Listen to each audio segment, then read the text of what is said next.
জাতীয় সংসদ নির্বাচনকে সামনে রেখে 40,000 বডি ক্যামেরা কেনার কথা থাকলেও এ সংখ্যা কিছুটা কমছে বলে জানিয়েছেন অর্থ উপদেষ্টা ডক্টর সালেউদ্দিন আহমেদ। এছাড়া আনসারের জন্য সাশ্রয়ী দামে কেনা হবে 17,000 শটগান। মঙ্গলবার সচিবালয়ে ক্রয় সংক্রান্ত উপদেষ্টা পরিষদ কমিটির বৈঠক শেষে এসব কথা জানান অর্থ উপদেষ্টা। তফসিল ঘোষণা না হলেও সরকারের বক্তব্য অনুযায়ী আগামী ফেব্রুয়ারিতে নির্বাচনের প্রস্তুতি চলছে। কথা ছিল আসন্ন জাতীয় সংসদ নির্বাচনে দায়িত্ব পালনে পুলিশের জন্য কেনা হবে 40,000 বডি ক্যামেরা।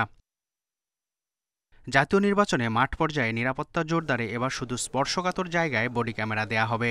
তাই আগে 40,000 বডি ক্যামেরার কথা বলা হলেও এখন সেটা কমিয়ে আনা হবে বলে জানিয়েছেন অর্থ উপদেষ্টা। মঙ্গলবার দুপুরে সচিবালয়ে সরকারি ক্রয় সংক্রান্ত উপদেষ্টা পরিষদের কমিটির বৈঠক শেষে সাংবাদিকদের তিনি কথা বলেন।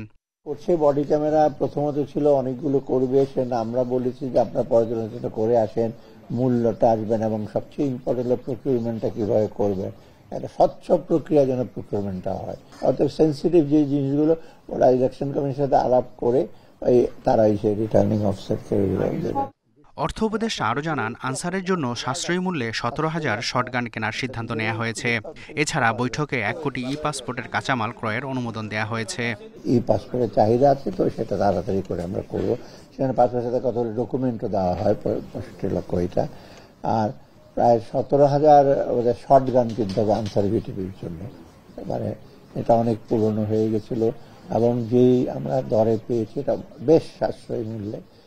আসন্ন জাতীয় সংসদ নির্বাচন উপলক্ষে সচেতনতামূলক প্রচারের অংশ হিসেবে টিভিসি ভিডিও ডকুমেন্টারি তৈরি ও প্রদর্শনীর পরিকল্পনা নিয়েছে সরকার। এতে ব্যয় হবে আনুমানিক 25 কোটি টাকা। বৈঠকে এ সংক্রান্ত প্রস্তাবের নীতিগত অনুমোদন দেওয়া হয়। ইমিউনাইজেশন টিকা কেনার জন্য। মেহেদী হাসান, ইন্ডিপেন্ডেন্ট নিউজ, ঢাকা।